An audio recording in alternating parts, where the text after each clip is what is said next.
اور خاص طور پر اگر کوئی ربی ہو اور وہ بات کرے کسی خاتون سے، یہ اور بھی مشکل تھا۔ شاید اس کے پیچھے ایک جو ریلیجس خیال ہے، تھیولوجیکل خیال تو نہیں ہے، یہ ریلیجس مذہبی نقطہ نظر ہے پیچھے، کہ یہودیوں کے ذہن میں یہ تھا کہ یہ جو خاتون ہے یہ ہمارے باغ سے نکلنے کا سبب بنی ہوئی ہے، جو نہیں تو ہم باغ میں رہتے، یہ تو باغ میں رہتے ہیں۔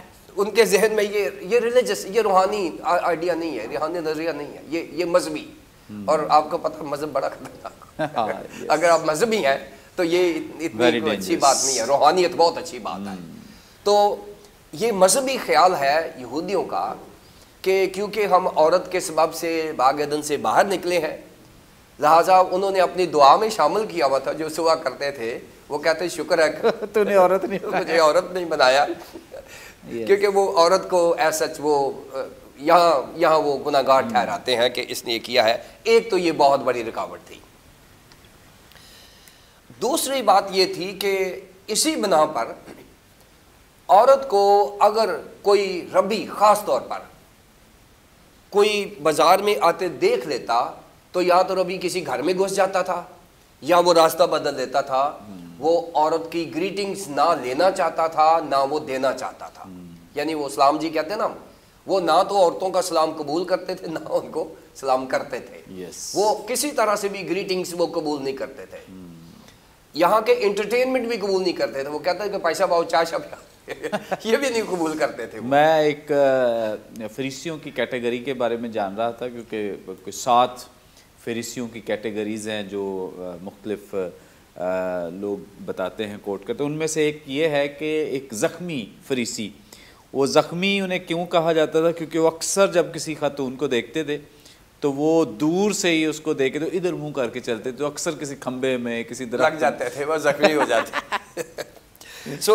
ایک تو یہ ہے، تو یہ جو چیزیں ہیں یہ کسی بھی یہودی کو خاتون کے ساتھ بات کرنے میں تھوڑی مشکل دشواری پیش آتی تھی، اور آپ کو پتہ جیسے میں نے بتایا ہے کہ مقدس یوحنا نے اس باب کا جو نام ہے وہ بریکنگ دا بیریئرز رکھا ہے۔ پہلے وہ کہتا ہے اسے سامریہ سے ہو کر جانا ضرور تھا، جہاں وہ جاتے نہیں تھے، اس نے کہا جانا ہے، پھر وہ خاتون سے بات کرنی ہے، اور وہ بھی اس خاتون سے جو دوپہر کو 12 بجے آئی ہوئی ہے، اس کے اوپر بہت سارے سوالات ہیں، اور جیسے میں نے سخار کا مطلب بتایا کہ اس کا مطلب فالس ہوڈ ہے، اور فالس ہوڈ کی نمائندگی تو اس نے کی ہے، اس نے کہا اپنے شوہر کو بلا لا کہ میرا شوہر ہی نہیں ہے، یہ فالس ہوڈ کا جھوٹ بھی بول دیتی ہے۔ تو یہ ساری چیزیں جو ہے وہ ثابت کر رہی ہیں کہ وہ سخار جو ہے سچ کوئی اچھی ریپوٹیشن نہیں تھی جو کی ہے۔ اب یسوع مسیح نے اپنی دور خدمت میں 7 بار خواتین کو ایڈریس کیا ہے۔ یسوع مسیح نے اناجیل میں اگر دیکھتے ہیں تو انہوں نے 7 بار خواتین کو اس قسم کی خواتین کو ایڈریس کیا ہے، اور انہوں نے یہ جو بیریئرز تھے وہ توڑ دیے ہیں جو انسانوں نے لگائے ہوئے ہیں۔ سو یسوع مسیح یہاں پر کہتے ہیں کہ اس کی نظر میں، خداوند یسوع مسیح کی نظر میں نہ کو مرد رہا نہ کو عورت۔ اگر آپ غلطیوں کے خط میں دیکھتے ہیں تو وہاں پر یہی لکھا ہے کہ نہ کو مرد 3:28 میں کہ نہ کو مرد رہا نہ عورت، اور یسوع مسیح کے جینیالوجی میں بھی خواتین کا ذکر ہے۔ سو خواتین کو بائبل مقدس میں شامل کرنا اور خداوند یسوع مسیح کا ان سے مخاطب ہونا یہ ثابت کرتا ہے کہ مسیحی مذہب کی جو یونیورسیلٹی ہے کہ وہ صرف ایک خطے کے لیے نہیں ہے اور ایک قوم کے لیے نہیں ہے، بلکہ خداوند یسوع مسیح دنیا کا نجات دہندہ ہے۔ اس نے کہا سب قوموں کے پاس جاؤ، اور یہاں خواتین کی بھی بات ہو رہی ہے۔ اب تھوڑا سا اور اس کو تھوڑا تھیولوجیکلی دیکھیں گے، اور اس کی تھیالوجی نکالنے کے لیے پھر ہمیں تھوڑا ہسٹری میں جانا پڑے گا۔ سامری خاتون کے ساتھ بات کرنا اور بھی مشکل تھا کیونکہ سامریوں سے نفرت کی وجہ، جیسے پادری ساجد صاحب نے بتایا کہ یہ ان کا جو آغاز ہوا ہے یہودیوں کا اور سامریوں کا